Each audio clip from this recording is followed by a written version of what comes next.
The new year is upon us, and the big question on everybody's lips is, what is the best camera equipment for YouTube in 2021? Let's find out, shall we?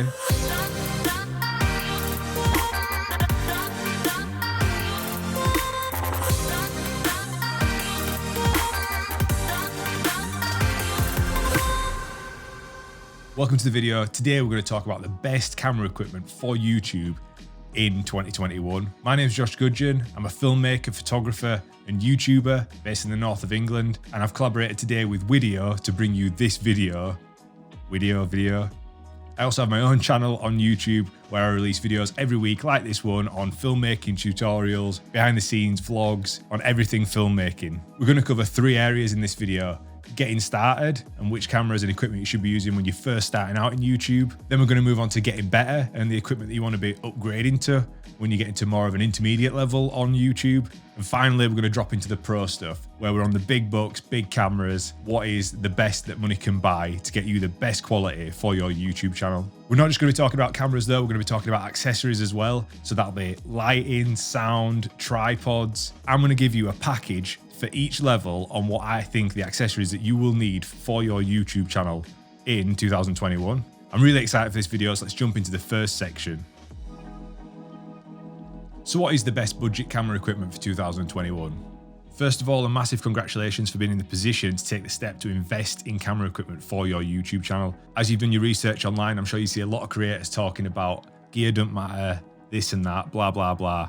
But it actually does. The user experience, the viewer experience, they want to see high quality video, high quality audio to make the viewing process as enjoyable as possible. So taking the step to invest in your channel is a massive step, whether that be buying, renting, getting you on the ladder to get the best quality possible on your YouTube channel. For me, the best sort of budget cameras lie in the point and shoot style. You'll have seen Casey Neistat, one of the OGs, one of the GOATs on YouTube, talk about the point and shoot cameras.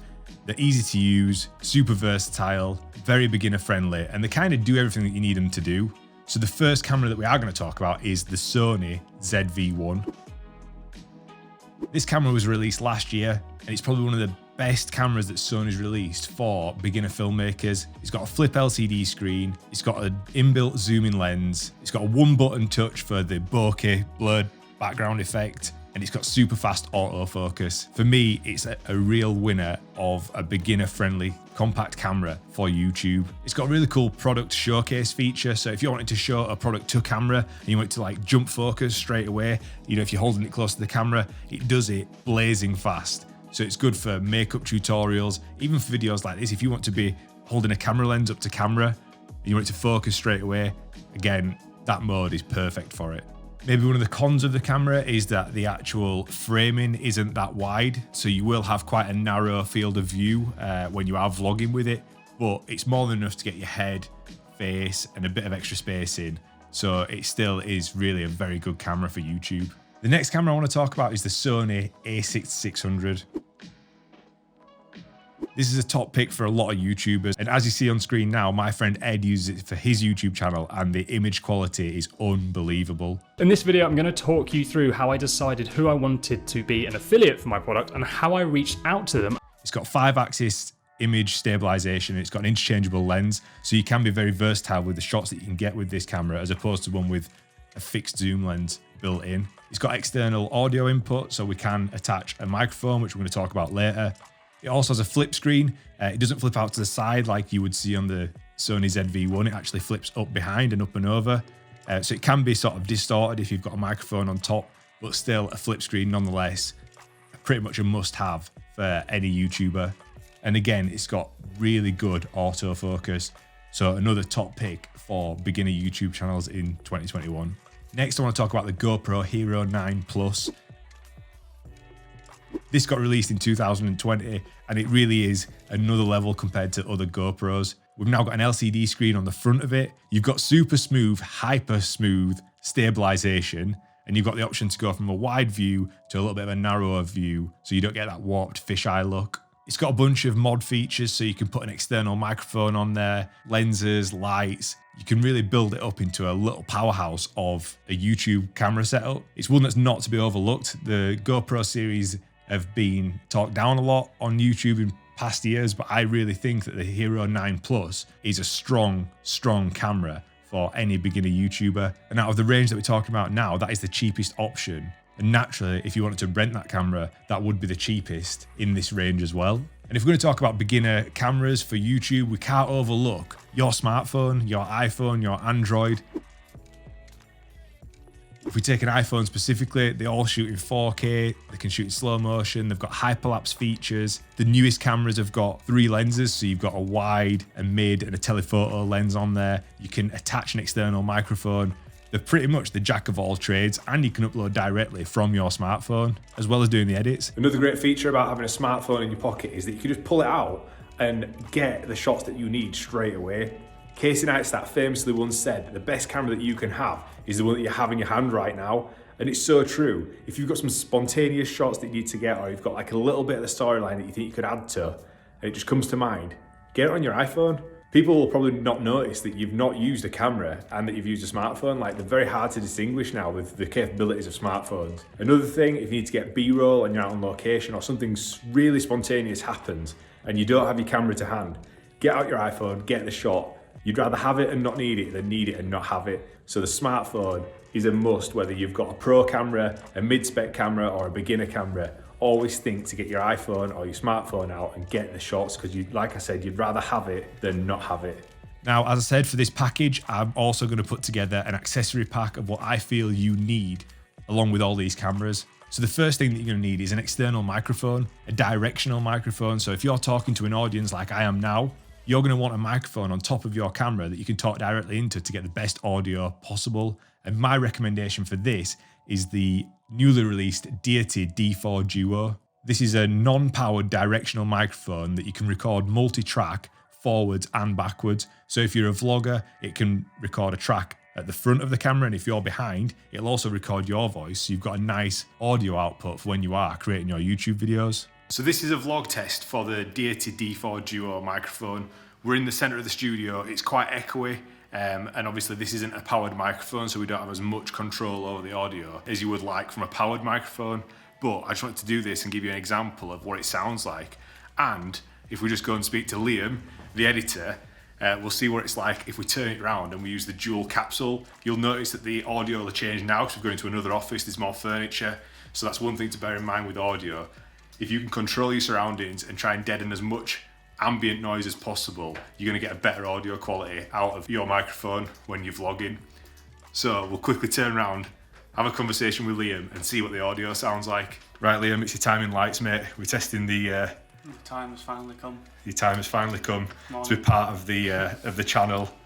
So give us some lines, what you've been up to, Liam. How was your journey into work this morning? Classic British weather, cold. Is that it? Is that the best you've got for us? It was cold? It's the same journey every single day. There's nothing changes, it just gets colder.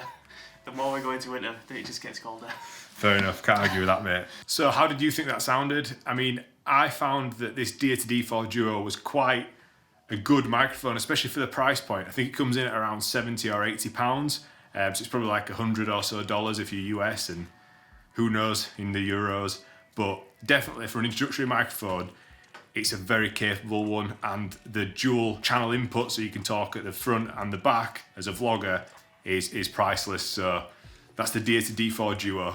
The next thing we're going to talk about is an LED light. The LED panel lights are either battery powered or powered by the mains.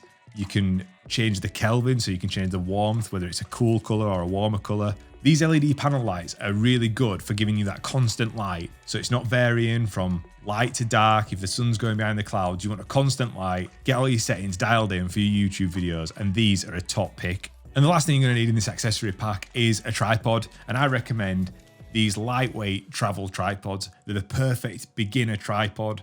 Super easy to use, super easy to set up. As I said, the lightweight, so you can take it with you when you're doing your vlogging out in public, or if you're doing photography. For me, it's the perfect beginner tripod. So my top pick for this section as a beginner YouTuber, I would be going for the Sony ZV-1. For me, it's the best all-round camera, shoots in 4K, it's got a zoom lens, it's got all those special features that we spoke about. That combined with the travel tripod, the external Deity microphone, the panel light, that is, for me, the perfect beginner package. And if you want to rent that or get more information on that, It'll be available in a link below. So let's move on to the next section of the video, getting better and moving into the more advanced camera equipment. So the cameras that we're going to talk about in this section are very much like for like, in my opinion. It would come down to sort of personal preference on manufacturer, who you want to be shooting with. If you've got any preference on color profiles, because they all shoot in a log format, so a flat color profile. So you've got a lot of choice with the dynamic range of the camera and where your brand loyalty lies. I'm a Sony shooter, so I very much am biased towards the Sony cameras, but I know that there's always the Sony Canon debate, and then Panasonic have dropped in there. So it's kind of where your preference lies. But the first camera I want to talk about is the Panasonic GH5. This thing's an absolute beast. It shoots in 4K. It's got 5-axis image stabilization. It got super fast autofocus, a flip screen. And as I said at the beginning, it shoots in Panasonic's own log format. So you've got a lot of dynamic range and a lot of room to play with your color grading process. Again, if you're going to go for a GH5, if you're a vlogger, you're going to need a wide lens with that camera. My friend Greg from Starting Up, he uses the GH5. He uses it for live streaming. He uses it for vlogging. He uses it for actual sat down talking headpieces like this one, and he recommends it completely. As you can see from the footage that's been on screen, it really does offer a very high quality image. The only real flaw that I can pick out with it is that it's got a cropped sensor. That would be the only downfall that I can see with the Panasonic GH5. The next camera I want to talk about is my personal favorite, the one that I cut my teeth on YouTube. I started and launched my career on the back of using the Sony A7 III. It's got the capability to shoot in 4K at 25 frames per second or 100 frames per second at 1080. It's got a 24 megapixel full frame sensor. We can shoot in Sony S-Log. It's similar to the GH5 that we've got the built-in in-body stabilization, and it's fully customizable with the buttons on this camera. That's one of the main features that I used it for, was being able to customize this and dial it in to the exact settings that I want to use. I've made some unreal videos with this. I even used this camera to film with Dan James at Manchester United. Thank you for the taking time out of your day for the interview. The first question I've got for you is, when did you first start playing badminton? I first started when I was 9. It just goes to show how much of a professional camera this really is. And it's very much still a powerhouse now in 2021. The only flaw and only gripe that I'd have with it as a YouTuber camera is that it doesn't have a flip screen. It's only got a tilt screen, but it's got very, very good autofocus. So although if you're vlogging, you can't physically see yourself on screen, you can rest assured that it will autofocus and find you every time. Next, I want to talk about the Canon EOS R and the Canon EOS R6. The reason I bring up the EOS R first is that I still think it's a key player in 2021. It's cheaper than the R6. It offers amazing image quality, the Canon color science that everybody loves, the Canon autofocus. But in simple terms, 10 minutes to eat 10 crepes of your choice. If you do that, it's on the house. And not only that, if you have the fastest time come the end of the month, you win 100 quid. But again, the EOS R, one of the main problems that I'd have with it is that in 4K, it's got a crop. That crop is a massive limitation. Again, if you're a vlogger, similar to the GH5, but what it does have going for it is that it has got the flip screen. Again, my YouTuber friend Beard Meets Food, he uses it on his channel. He's got the EOS R. He has to use an adapter to use the old EF L series lens on his EOS R because they changed the lens mount for the brand new RF system. If the crop was a problem, then I would suggest moving up and getting the R6, which doesn't have a crop at 4K. Again, depending on what the usage of the camera is for you guys at home, it depends on what lens you want to pair up with your camera. With the accessories for these cameras, what I would recommend again is a shotgun mic, but this time a powered shotgun mic like the Rode video mic. This comes with studio recording quality. It comes with a shock mount, and they've got like a 10-year extended warranty with these things, so they very much stand by being a quality product. So this is an audio test for the Rode video mic. Again, I'm back in the studio. It's quite echoey inside the studio area because it's quite an open area. But if we're going to the office, you'll notice that the audio will deaden a little bit. For me, this is an absolutely amazing microphone. It comes in at a really low price point and it's a powered microphone. It's the one that I used at the intermediate level to really cut my teeth and launch my career on. I even used this microphone for the Dan James interview that you've seen before. So highly recommend this this microphone. For a tripod system in this more advanced stage, I use the Kea video tripod. It's got a nice fluid action head for your panning and tilting, and it's got all the adjustments you need for video. It's high quality, it's sturdy, and it definitely does the job. And for lighting, I would recommend, depending on the channel and depending on what you're actually doing, a newer ring light is a very versatile lighting system for this level of YouTube. If you got that and paired it with a LED panel light, for example, you get a nice 2-point lighting setup. Or if you're a beauty channel and you need that beauty look where you've got the white catches in the eyes, a ring light's perfect for that. So again, it's very much dependent on what your channel is and what you want it to do, but the ring light is a very versatile light. So for me, in this section with leveling up your camera gear into more of an advanced camera setup, my choice for you guys would be this, the Sony A7 III with the Tamron 17-28 f2.8 lens. That combined with the Rode video mic, for me, is the perfect setup for this section. The full frame camera is super versatile. We've got 100 frames per second, and the E-mount, when you start using different glass, so different lenses, the E-mount is transferable from the smallest one, like the A6600, all the way up to cinema cameras like the FX9. Again, I'd combine that with a ring light and a decent tripod, and for me, that's the perfect setup, and you'll see a link to that down below. So in this section, we're going to talk about the best professional camera equipment for YouTube cinematography in 2021. I'm so excited for this one because this is like the best of the best. Which camera for the money is the best one for YouTube? And I'm very lucky to have my hands on what I think is the best camera for YouTube cinematography by far. So the first camera I want to talk about is the Sony A7S III. Released last year in 2020, it's the first full frame, high spec, mirrorless camera that Sony's released with a flip screen. This is an absolute game changer. Before that, we had the A7 III, which were an unbelievable camera, one that I was a massive fan of, one that I use on my channel all the time. But when they released this with a flip screen that was actually useful, comparable to like all the Canon systems, this were a game changer for the whole YouTube and vlogger content creator market. This became #1. It shoots in 4K, 100 frames per second, and it can also shoot in 1080, 240 frames per second, or 200 if you're in the UK. It shoots in 422 10-bit, and the image quality and colors that come out of this thing are the best I've ever seen. It even looks better than my FS5 Mark II, which we're filming on right now. Again, from like a vlogging YouTuber setup, the lens that you'd want to be combining with this would be the Sony 16-35 f2.8 G Master. That is the perfect combination for YouTube. If you're a Canon shooter, then your best option would be the Canon EOS R5.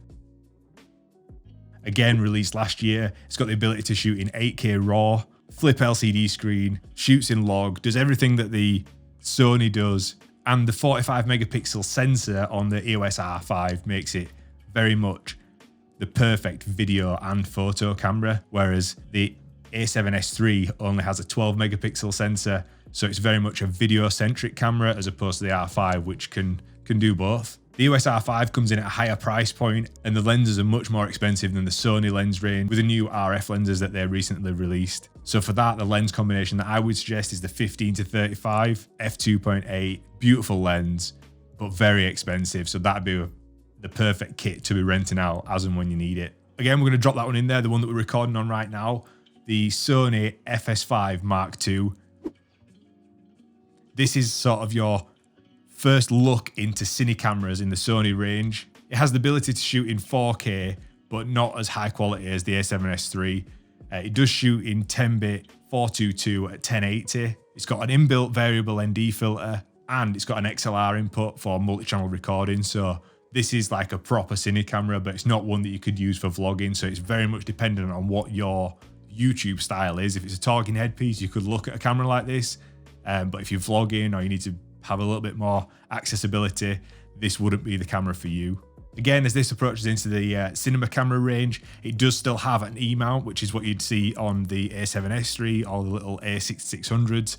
So Sony have made it really good for Sony shooters to be able to invest in that glass or rent glass and use it across all their camera ranges, which is not what you'd see in the Canon range. The final camera I want to talk about is the Blackmagic Pocket Cinema Camera 4K. This thing's an absolute beast. The image quality that comes out of this is undeniable. It's amazing. But some of the big downfalls that I see with it are it doesn't have in-body image stabilization. It uses the Canon LP batteries, which are super small on a camera like that, so it doesn't have very long battery life, and it's got a cropped sensor. So although the image quality is amazing, if you want to use it strictly for cinematography, it would be a good choice. But apart from that, if you were a vlogger or any other style of YouTube channel, this wouldn't be the one for you. So the accessories to go with these cameras, the first thing that I would suggest is the Rode VideoMic NTG. The Rode VideoMic NTG is literally like the perfect vlogger YouTuber microphone. It got released last year. One of the main features and the reason that I bought it was this microphone actually switches on when you switch your camera on. So gone are the days where you record a full segment and you forget to actually turn the power on onto your microphone and realize you've recorded without any audio for however long. Trust me, it's a killer. This thing will turn on automatically. It's also got a feature where if you're in a loud environment, you can record to multiple channels and one can be reduced to -20 decibels. So if you're at an event, for example, and it got super loud, you've got a backup channel that's 20 decibels lower so that you never peak and lose your audio. It's got a variable gain changer on the back. It's got a bunch of features that just make this like the perfect professional YouTube microphone. So this is an audio test for the Rode VideoMic NTG. This is the latest edition from Rode. It got released in 2020. And for me, this is the best mic that you can buy right now as a YouTuber. One of the key features, as I mentioned before, is the fact that it switches on when you switch the camera on. No mistakes can be made anymore. There's no way that you can start rolling without turning the microphone on. It does it all for you. It's got the high pass filter. It's got the second channel for -20 if you need it. For me, it's literally the best that money can buy. The next stage up from that, if you were to use the FS5 cinema camera or anything with an XLR input, you'd then look at the Rode NTG4 Plus microphone. Again, it's part of the NTG range. It's a powered microphone, a powered shotgun mic. It's got the same features, and that is probably the best microphone that I own. But again, it's an XLR input, not an audio jack standard. So bear that in mind that it won't just plug straight into an A7S III or a Canon R5. So we're in the Pro category now. Hands down, the best light I think money can buy for the professional YouTube setup is the one that we're using now as a key light. It's the Aputure 120D with the light dome. Super soft key light. It gives a really nice skin complexion. I guarantee that the big YouTubers that you watch on your favorite channels will definitely be using an Aputure 120D. We've got a 2-point lighting setup going on now, so we've got a nice key light, 45 degrees off from my A cam, and then I've got a backlight, which is just an LED panel light just to give me that break off the background, and it should look pretty good. And finally, you're going to combine this with a decent tripod. Again, I'd be looking at a Manfrotto tripod or a Kea tripod, depending on what camera you actually go for. As well as, if you are a vlogger, looking at getting one of these, a Joby GorillaPod 5K, one of the most versatile bits of kit that I've got. You've got all the adjustments that you need to be able to put your camera and microphone pretty much anywhere. I've had this thing hanging off the side of a racetrack before as cars come down the main straight. I've used it for vlogging. Casey Neistat made these guys famous by using the bendy tripod for all his vlogs, and now every vlogger's got one. So I'd definitely look at getting one of these. So my recommendation for professional camera equipment for YouTube cinematography in 2021, and my package that is available in the link below, is the Sony A7S III combined with a 16-35 G Master f2.8 lens with the Rode VideoMic NTG microphone, an Aputure 120D key light, a Joby GorillaPod. That is literally, in my opinion, the best that money can buy. And if you can't buy it, rent it. It's definitely the best pick, in my opinion, for YouTube in 2021. And that's why I use it for my channel. It's literally my dream setup. I'm so happy with it. Like, it does everything that I need it to do. And for a vlog camera, it's pretty perfect. For me, the eye autofocus and the flip screen is second to none. And just have a look at the B-roll shots that you can get with this at 100 frames per second.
That's it, that's the marathon video over with. We've gone from the beginner entry-level cameras and camera equipment, then gone into the intermediate section, and then up into the pro category. All of my recommendations in this video have come from me as a video creator, a videographer in this niche. So one thing you need to bear in mind is what camera you need for the channel that you're creating. It's same for the lighting equipment, it's same for the tripods. You know, if you start looking at gimbals and external monitors and microphones, you need to find the right equipment for your channel. As you well know, camera equipment can go anywhere from a £300 GoPro all the way up to this, what we're shooting on now, which is almost £6,000 worth of equipment. And then if you start looking at like super cinema cameras like the Reds and things that they'd use in Hollywood, you're talking tens, hundreds, many thousands of pounds. So one of the benefits of working your way up slowly is you can choose the right path for the right equipment. And one way to do that is through rental. The actual videography and video world is built upon rental of equipment. Not many people actually own the equipment that they use. And if you're going from beginner level to intermediate, what I would recommend is renting out the camera that you're considering purchasing in the future, whether it be a short-term rental or a long-term rental. That'll give you a chance to get to understand that camera, get to understand its capabilities, its pros, its cons, and then you can make a decision whether you go out and buy it or whether you choose for a longer term rental. That could be a financially better option for you as a creator. If you just record once a month and you say, I pick a day, one day a month, that's when I'm going to record. Instead of going out and spending tens of thousands of pounds on camera equipment, why not just rent it for the day? You're most definitely going to be financially better off. Whereas if you're a vlogger, you might be looking for a longer term rental because you're shooting on a daily basis like I do. Again, if you go out and purchase this equipment, no matter what level, you could recoup some of that money of purchasing the equipment by renting it back out to other creators. The benefits of renting is that the equipment is fully insured, so there's no danger that even if the worst should happen and something should fall or possibly break, the insurance is covered, it'll get fixed, it'll get sorted, and you can get back out renting again and earning you money. So on both sides of the coin, renting's a very viable option for most creators. That's something that we do. We rent out our equipment so that other creators can use it when we're not using it. We're in a very fortunate position where we own over £20,000 worth of camera equipment, and it totally makes sense to have that little revenue stream coming into the business to help pay off all this equipment that we've actually bought. I hope you've enjoyed this video. I've thoroughly enjoyed making it. I'm such a camera nerd, so to be able to go through all these little sections and pick different cameras, matching it with the right equipment and microphones, tripods, lenses, that's what I do every day. Let me know in the comments which one you would pick from each section. So if you're at the beginner level, which one would you go for? Intermediate and then up into the pro category. Would you need a mirrorless camera or would you be looking for a camcorder style like the FS5? Are you dedicated to Sony or Canon? Or maybe you come out of left field and you're a Panasonic user. Which one do you use? Or which one would you want to use? As always, be sure to subscribe to this channel, drop it a like and share it with some of your creator friends. This is supposed to be an informative piece of content to help you get on in your YouTube journey. Thank you so much for watching. Don't forget to subscribe. See you on the next one.